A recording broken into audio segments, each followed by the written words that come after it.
dalam setahun tidak berpuasa sebulan penuh selain bulan Sya'ban, lalu dilanjutkan dengan puasa Ramadan, puasa penuh. Maksud di sini adalah bukan 30 hari, bukan setiap hari Rasul puasa di bulan Sya'ban. Maksud di sini adalah Rasul berpuasa sangat banyak, lebih banyak dibanding bulan-bulan lainnya di bulan Sya'ban. Yang full puasanya itu ada di bulan Ramadan. Kenapa? Kok Rasul nggak puasa 30 hari full di bulan Sya'ban? Supaya tidak ada orang-orang yang menyangka bahwa puasa di bulan Sya'ban itu adalah puasa wajib. Khawatirnya nanti kalau Rasul puasa full 30 hari di bulan Sya'ban, orang-orang akan menyangka bahwa puasa di bulan Sya'ban itu adalah puasa yang wajib. Padahal yang wajib adalah puasa di bulan suci Ramadan. Kita lihat perkataan Imam Nawawi rahimahullah, Nabi Muhammad SAW tidak menyempurnakan berpuasa sebulan penuh selain di bulan Ramadan agar tidak disangka puasa selain Ramadan adalah wajib. Jadi di sini kita sama-sama mengetahui bahwa Rasulullah memperbanyak puasa di bulan Ramadan, bukan full. Memperbanyak puasa di bulan Sya'ban, bukan full puasa di Sya'ban, melainkan full puasa di Ramadan. Baik teman-teman sekalian, kalau kita lihat Rasulullah SAW memperbanyak puasa di bulan Sya'ban, pertanyaannya adalah kenapa bulan Sya'ban ini dijadikan sebagai bulan di mana Rasul banyak sekali beribadah kepada Allah Subhanahu wa taala? Tentu saja karena persiapan menuju kepada bulan suci Ramadan. Kita ini teman-teman sekalian, kalau kita menyambut tamu, misalnya nih di rumah kita atau di pesantren kita kedatangan tamu, beberapa waktu kemarin ya, beberapa hari yang lalu, Mas Al-Fadli kedatangan Ustadz Abdul Somad, teman-teman sekalian ya. Apa yang kita persiapkan? Wah, kita persiapkan semuanya. Khususnya untuk di ini ya, di asramanya akhwat rapi gitu semuanya tuh. Ya, kita merapikan, membersihkan, kita buat spanduk, sambutan selamat datang dan sebagainya. Artinya apa? Kalau datang tamu yang mulia, yang agung, kita pasti prepare persiapan. Begitu pula ketika kita hendak memasuki bulan Ramadan. Artinya di bulan Sya'ban ini kita pasti prepare. Nah, sebelum kita membahas tentang persiapan kita di bulan Sya'ban, apa-apa saja yang harus kita lakukan di bulan Sya'ban untuk menyambut Ramadan, kita lihat dulu hikmah ya di balik Rasulullah banyak sekali puasa. Tadi kita bahas Rasulullah banyak sekali puasa di bulan Sya'ban. Apa sih hikmah Rasulullah itu banyak sekali puasa di bulan Sya'ban? Baru kita bahas mengenai persiapan apa yang kita lakukan untuk menyambut Ramadan. Teman-teman sekalian, hikmah di balik kita banyak puasa di bulan Sya'ban adalah kita tahu tadi sama-sama banyak sekali manusia-manusia yang lalai. Makanya ini utama melakukan amalan-amalan soleh, utama melakukan amalan-amalan puasa. Lalai kenapa? Karena konsentrasinya Ramadan saja. Lupa bahwa sebelum menyambut tamu agung juga persiapan. Bukan tiba-tiba nggak pernah puasa, langsung puasa 30 hari. Bukan tiba-tiba nggak pernah baca Qur'annya di Ramadan saja setahun sekali. Enggak, ada persiapan-persiapan. Makanya banyak dikatakan bulan Sya'ban banyak orang lalai. Padahal nggak seperti itu. Makanya Rasul banyak puasa. Kenapa? Karena banyak orang-orang lalai. Maka inilah keutamaan ketika kita melakukan amal puasa itu. Kalau kita lihat teman-teman sekalian, orang-orang berzikir, ya contoh di tempat-tempat banyak orang lalai itu sangat utama. Apa contohnya? Rasulullah menyuruh kita banyak zikir ketika kita melewati pasar atau kita berada di pasar. Artinya di tempat-tempat yang kita lalai tapi kita ingat Allah, itu amalan yang utama. Sebagaimana Sya'ban, banyak orang lalai.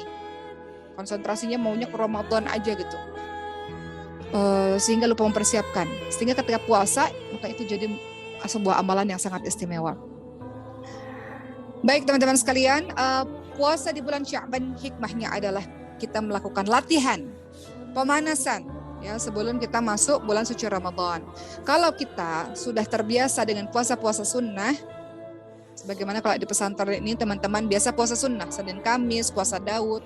Kalau teman-teman biasa puasa sunnah, maka tidak akan berat dalam menjalankan puasa di bulan suci Ramadan. Dia pasti akan lebih kuat dan akan lebih bersemangat untuk menjalankan puasa wajib tersebut. Baik, di bulan Sya'ban perbanyak juga amal-amal saleh sebagaimana atau perbanyak amalan-amalan sunnah, salah satunya puasa sunnah teman-teman sekalian, sebagaimana hadis qudsi menyebutkan, dan senantiasa hambaku mendekatkan diri kepadaku dengan amalan-amalan sunnah sehingga aku mencintainya. Kalau aku mencintainya, kata Allah, aku akan memberikan petunjuk kepada pendengarannya, petunjuk kepada penglihatannya yang dia gunakan untuk melihat, petunjuk kepada tangannya yang dia gunakan untuk memegang, memberi petunjuk pada kakinya yang digunakan untuk berjalan. Dan kata Allah, kalau dia melakukan amalan-amalan sunnah, kalau dia memohon sesuatu kepadaku, pasti aku akan mengabulkannya. Dan kalau dia lakukan amalan-amalan sunnah, ketika dia memohon perlindungan, pasti aku akan melindunginya, teman-teman sekalian. Ya, jadi di sini jelas dalam hadis qudsi disebutkan amalan-amalan sunnah ini memberikan cahaya ya, petunjuk mata kita, telinga kita, tangan kita, kaki kita. Ya, diberikan petunjuk oleh Allah Subhanahu wa taala. Kalau kita doa, Allah kabulkan. Kalau kita minta perlindungan kepada Allah, Allah akan melindungi kita. Oleh karena itu, ketika kita senantiasa melakukan amalan-amalan sunnah, dalam hal ini di bulan Sya'ban Rasulullah banyak puasa-puasa sunnah, ya, maka insya Allah doa-doa yang kita panjatkan mustajab, didengar oleh Allah Subhanahu wa taala. Makanya Masya Allah kalau teman-teman sadari, ketika teman-teman di sini banyak ya teman-teman santri-santri yang sedang menghafal Quran di Masjidil Hufad, banyak sekali teman-teman rasa doa teman-teman itu terkabulkan. Contoh sederhana, teman-teman bilang, ya Allah panas banget pengen hujan, tiba-tiba hujan. Pernah kan terjadi seperti itu? Atau ada cerita juga dari santri-santri Masjidil Hufad mengatakan, aduh pengen banget ya Allah bakso, tiba-tiba ada donatur ngasih bakso gitu misalnya.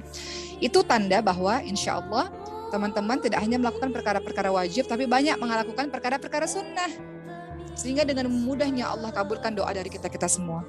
Artinya, kalau kita memerlukan sesuatu, kita doa sama Allah, dan kita rasa kok doa kita belum dikabulkan, kita bisa dengan lakukan amalan-amalan sunnah. Sholat-sholat sunnah, puasa-puasa sunnah, bulan Sya'ban ini banyak puasa sunnah.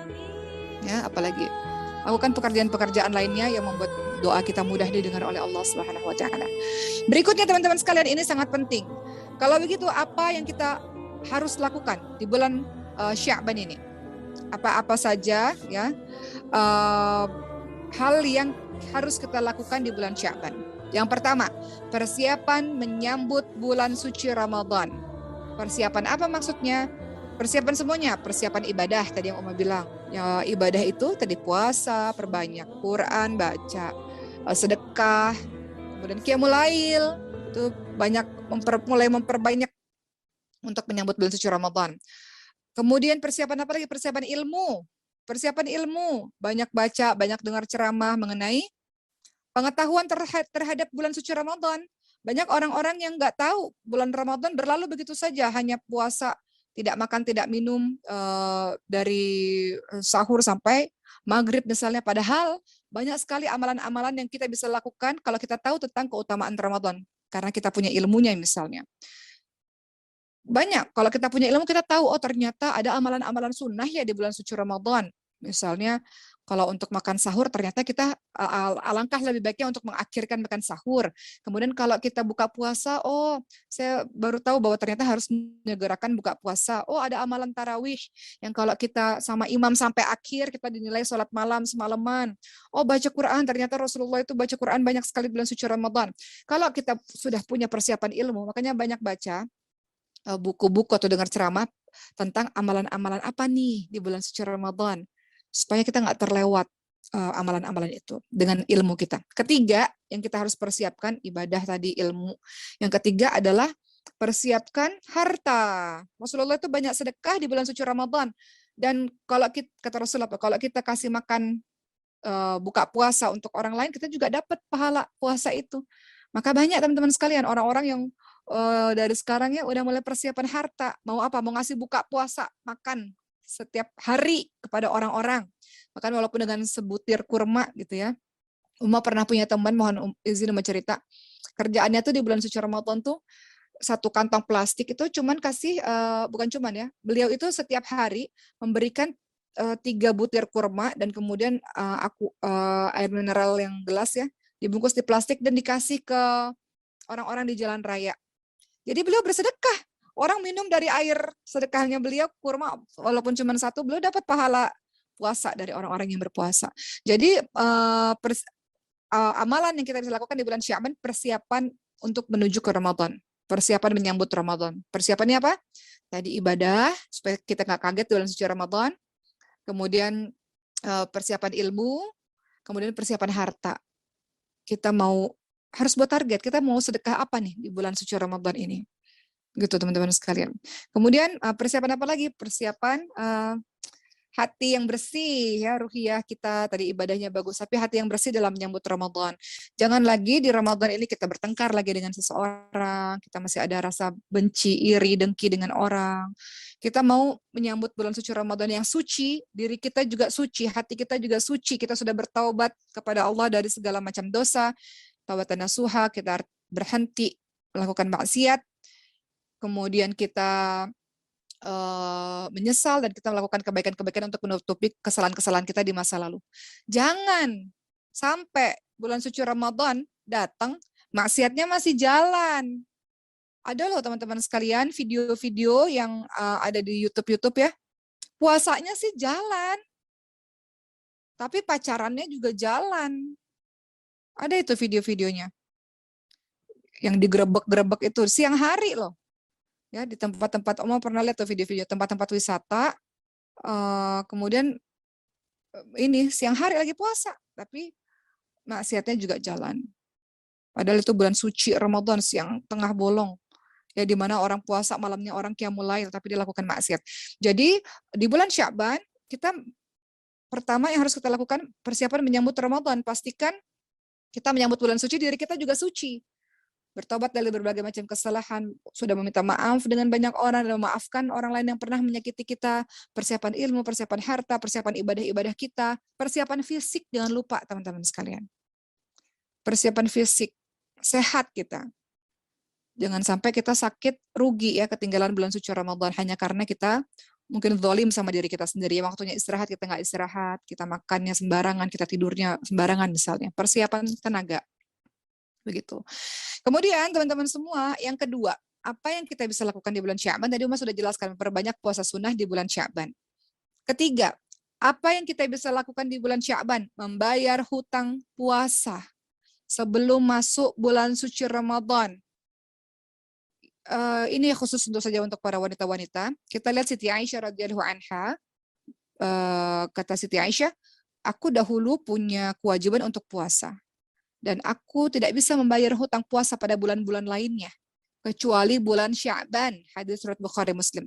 Jadi Siti Aisyah memang ada alasan-alasan tertentu, sehingga beliau mengganti puasanya, atau mengkodok ya, ganti puasanya, ya, mungkin karena haid pada bulan suci Ramadan itu, maka diganti di bulan lainnya, maka batas terakhir itu di bulan Sya'ban, teman-teman sekalian, sebelum masuk bulan suci Ramadan. Untuk para akhwat, untuk para wanita, kita tahu bahwa kita ini di bulan suci Ramadan pasti memiliki halangan ya, karena haid kah atau yang lain-lain. Maka kalau kita belajar dari kisah Siti Aisyah, kalau bayar atau mengkodok di awal tentu itu lebih baik. Tapi terkadang kita ada alasan-alasan tertentu sehingga kita menggantinya di bulan Sya'ban, itu terakhir tuh sebelum kita masuk pada bulan suci Ramadan. Artinya adalah hutang puasa itu hutang kita kepada Allah Subhanahu wa taala, nasihat buat umat. Jadi nggak boleh kita ini untuk tidak membayar hutang tersebut. Maka kalau kita lihat dari peristiwanya kisah Siti Aisyah, apa pelajaran yang bisa diambil? Kita boleh untuk menunda, mengganti atau mengqadha puasa Ramadan hingga bulan Sya'ban.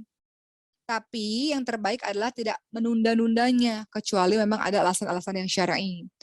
Kemudian kita lihat teman-teman sekalian, Siti Aisyah radhiyallahu anha menunda bayar puasanya karena beliau ingin melayani Nabi Muhammad SAW, ingin melayani suaminya yang mungkin sewaktu-waktu suaminya memerlukan Siti Aisyah. Karena kalau orang sudah menikah itu ketika beliau puasa sunnah harus dengan izin suami. Jadi Siti Aisyah ini ingin melayani sang suami Nabi Muhammad SAW. Tapi di bulan Sya'ban Rasulullah itu banyak puasa. Jadi Siti Aisyah juga mengqadha puasanya di bulan Sya'ban.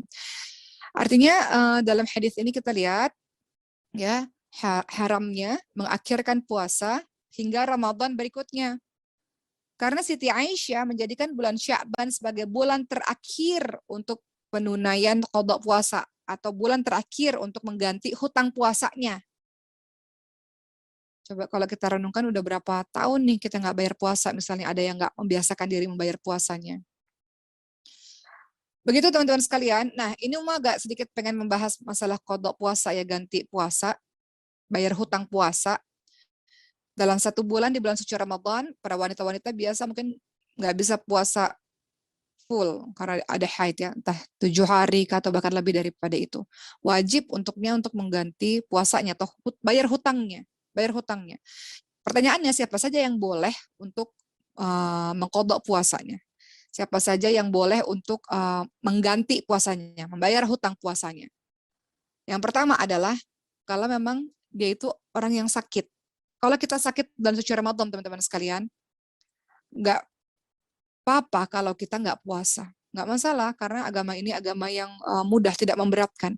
Jadi kalau kita sakit, kita boleh nggak puasa, teman-teman sekalian. Dan kita diberikan keringanan untuk kita boleh bayar, mengqadha puasa kita. Di waktu-waktu lain, di luar bulan suci Ramadan.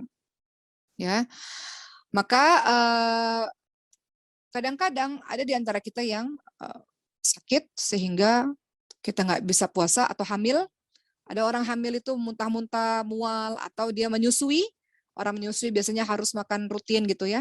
Sehingga dia berat untuk puasa. Jadi boleh dia nggak puasa, tapi dia harus ganti puasanya. Ini bulan Sya'ban, ini batas terakhir ganti puasa.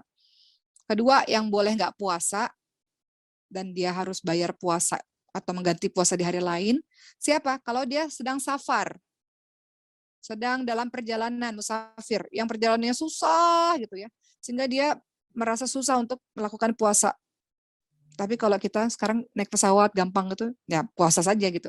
Tapi kalau safar perjalanan yang jauh susah untuk puasa yang betul-betul apa ya terik matahari gitu yang panas yang kita nggak sanggup, boleh ketika kita safar kita sulit puasa kita nggak puasa. Tapi ingat ada qadha, harus ganti puasanya. Kapan? Terserah. Yang paling baik sesegera mungkin, tapi batas akhir bulan Sya'ban nih, bulan ini nih teman-teman sekalian. Ketiga, tadi yang mau bilang boleh nggak puasa untuk orang yang haid, untuk orang yang nifas. Kalau kita lihat ini teman-teman sekalian, ini semua dalilnya dalam surah Al-Baqarah 185.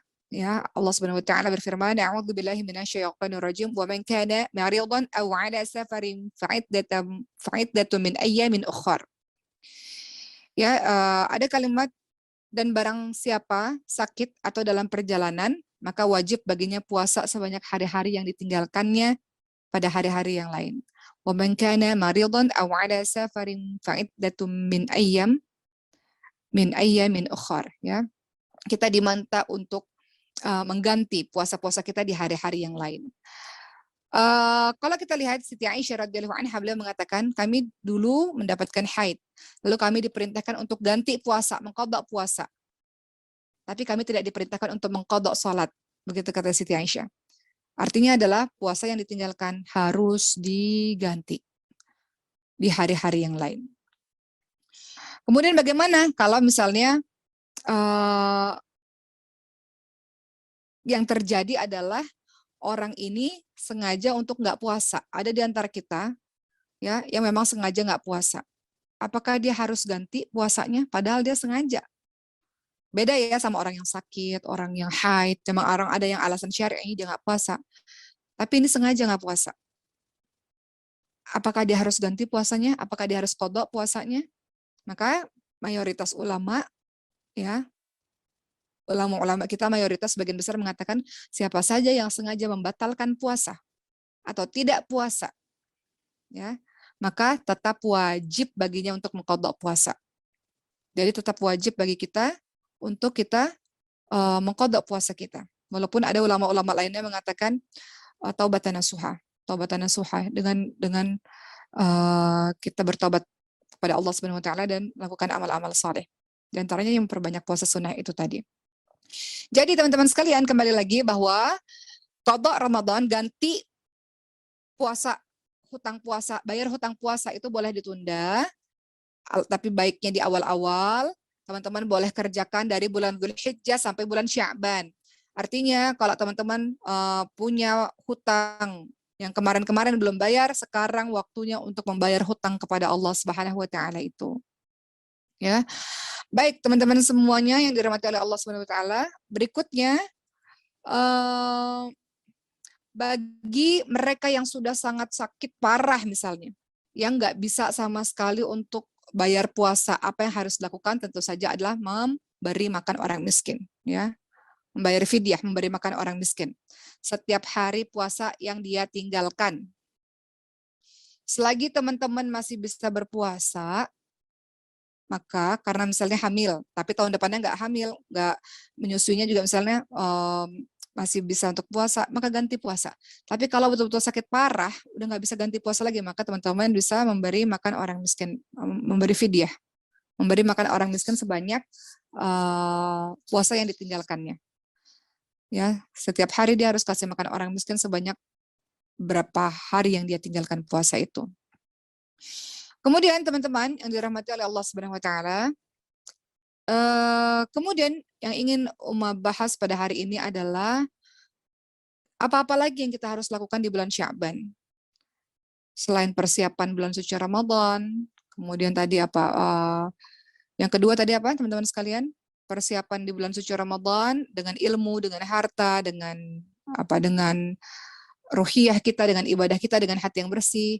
Kedua, di bulan Sya'ban ini kita harus melakukan perbanyak puasa di bulan Sya'ban. Ketiga, kita bayar hutang puasa di bulan Sya'ban ini, bulan terakhir.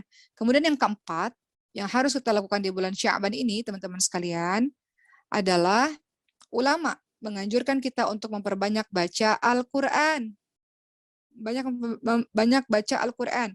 Bulan Ramadan, Syahrul Quran. Bulan Sya'ban juga dikatakan sebagai Syahrul Qurra, bulannya para pembaca Al-Quran. Jadi, di bulan Ramadan, Rasulullah juga tadarus ya bersama dengan malaikat Jibril. Kita harus target, misalnya 1 bulan kita mau khatam berapa kali yang harus lebih banyak daripada bulan-bulan sebelumnya. Bulan Sya'ban juga demikian. Bulan Sya'ban ini juga harus memperbanyak amal soleh lainnya selain puasa, salah satunya adalah membaca Al-Quran.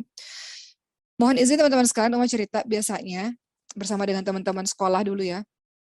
Uma itu sama teman-teman kita selalu lomba untuk kita buat target bersama-sama. Jadi mungkin nanti teman-teman di Masjidil Hufat itu boleh buat target.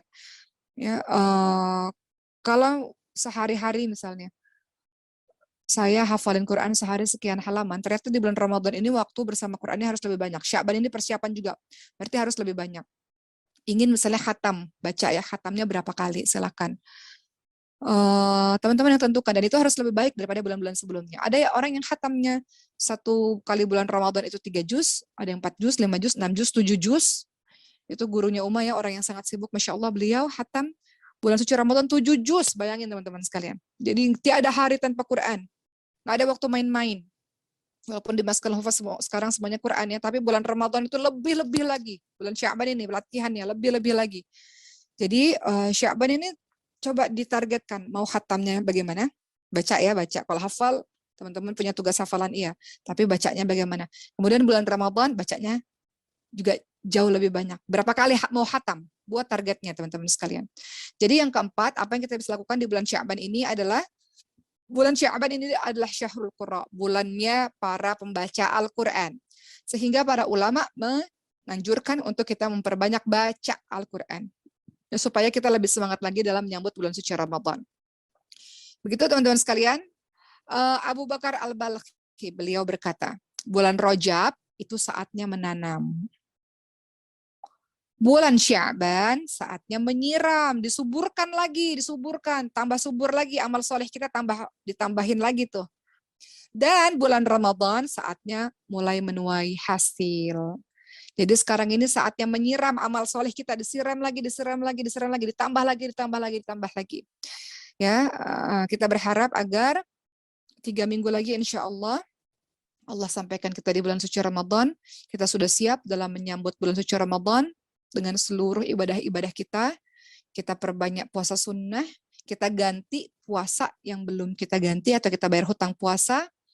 Kemudian kita lebih banyak daripada hari-hari sebelumnya dalam membaca Quran, buat target untuk teman-teman bisa khatam di bulan Sya'ban dan juga apalagi bulan Ramadan harus lebih banyak. Kemudian di bulan Sya'ban ini persiapkan semuanya, persiapkan ilmunya dalam menjalankan Sya'ban dan juga dalam menyambut Ramadan. Persiapkan hartanya untuk memberikan yang terbaik. Teman-teman itu nggak bisa tiba-tiba, nggak bisa mendadak, harus dipersiapkan dari sekarang. Sedekahnya mau bentuknya seperti apa? Mau ngasih makanan setiap hari atau mau mulai direncanakan dari sekarang. Sebagaimana di Maskal Hufat itu teman-teman sekalian, bulan Ramadan kita udah rencana banyak nih untuk nanti buat publikasi ini, buat program-program acara ini. Begitu pula dengan diri kita, sudah punya banyak rencana dari sekarang. Target-targetnya dari sekarang. Sedekahnya gimana ya? Saya nggak punya uang nih misal. Sedekahnya gimana ya? Nggak punya uang yang banyak. Infak sebebas teman-teman semua.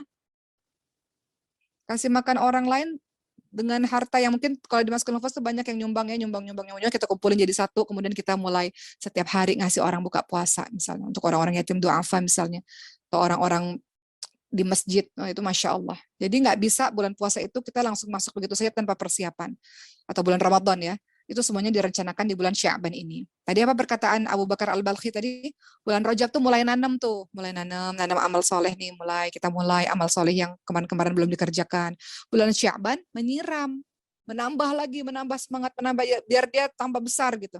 Dan bulan Ramadan saatnya mulai menuai hasil pelan-pelan seperti itu. Jadi begitu, semoga penjelasan Uma yang singkat ini ada manfaatnya untuk kita semua. Semoga Allah takdirkan kita untuk bertemu di bulan suci Ramadan. Dan silakan untuk berdiskusi sama teman-temannya, kita mau puasa sunnah apa ya gitu ya, supaya buka puasanya bareng-bareng lebih menyenangkan. Mengikuti sunnah Nabi untuk memperbanyak puasa di bulan Sya'ban ini insya Allah. Baik teman-teman sekalian, Alhamdulillah hari ini sudah selesai sedikit materi tentang bulan Sya'ban. Uma jawab 2 pertanyaan saja pada hari ini. Oke, ada pertanyaan dari Febrianti. Ya, apakah kalau kita pacaran pada bulan Ramadan, puasa kita batal atau makruh? Tapi tidak saling memandang, hanya lewat chat saja. Bagaimana itu, ya? Ya, dalam chat itu teman-teman sekalian ada perkataan-perkataan yang membuat kadang-kadang hati kita ini deg-degan, hati kita ini berdesir. Dalam chat itu terkadang kita ini jadi teringat dia, rindu akan dia. Nah itu atau kadang-kadang kita ucapkan I miss you, I love you dan sebagainya. Yaitu perkataan-perkataan yang menjurus kepada perbuatan mendekati perbuatan zina ya. Wala taqrabu zina kata Allah Subhanahu wa taala. Masih ada waktu insyaallah di bulan Sya'ban ini untuk kita mensucikan diri kita teman-teman sekalian. Kata Allah wala taqrabu zina innahu kana fahisya wa sa'a sabila. Jangan dekati zina. Zina adalah sebuah perbuatan yang keji dan sebuah jalan yang buruk. Jadi bulan suci Ramadan, bulan suci kita sucikan diri kita, rasanya cut hal-hal yang membuat teman-teman tidak berkonsentrasi dengan Quran. Makanya di Maskul Hafat ini, teman-teman semua, itu nggak ada handphone sama sekali, kecuali hari Ahad.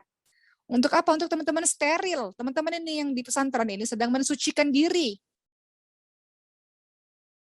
Insya Allah mudah dalam menyambut bulan suci Ramadan nanti, insya Allah. Maka untuk teman-teman di luaran, tadi ada yang bertanya, bagaimana dengan chat saja sama juga sebetulnya. Di chat itu ada perkataan, kata-kata yang membuat kita terlena ya. Padahal di bulan Ramadan kita nggak ada waktu lain selain kita banyak dalam membaca Al-Quran, menghatamkan Al-Quran. Jadi dihentikan dan kemudian kita bisa mensucikan diri kita untuk menyambut bulan yang suci insya Allah. Berikutnya, teman-teman sekalian, pertanyaan terakhir dari Mbak Fatma. Kalau kita tidak puasa karena hamil atau menyusui, apakah perlu membayarkan hutang atau kita membayar fidyah saja? Tadi sudah Uma katakan kita bayar fidyah kalau kita betul-betul tidak mampu lagi membayar hutang sama sekali, teman-teman membayar hutang puasa karena sakit berkepanjangan atau karena hamil terus-menerus, tiap tahun hamil, nggak bisa lagi kita puasa misalnya, maka silakan bayar fidyah. Tapi kalau teman-teman masih bisa berpuasa untuk mengganti, maka silakan untuk teman-teman puasa di bulan-bulan lainnya, dari bulan Dzulhijjah sampai bulan Sya'ban. Begitu teman-teman sekalian, Allahu a'lam.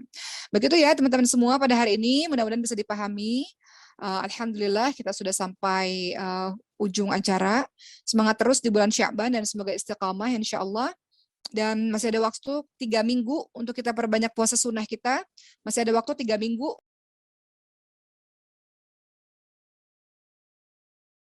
Masih ada waktu 3 minggu untuk kita buat target-target untuk menyambut bulan suci Ramadan kita insya Allah. Semangat selalu untuk teman-teman semua. Terima kasih. Kita ketemu lagi Jumat depan mungkin insya Allah. Kita akan bahas tentang nifsu Sya'ban. Karena di sini banyak yang bertanya tentang nifsu Sya'ban. Mungkin di pertemuan berikutnya kita akan membahas mengenai nifsu Sya'ban tersebut insya Allah. Terima kasih. Assalamualaikum warahmatullahi wabarakatuh.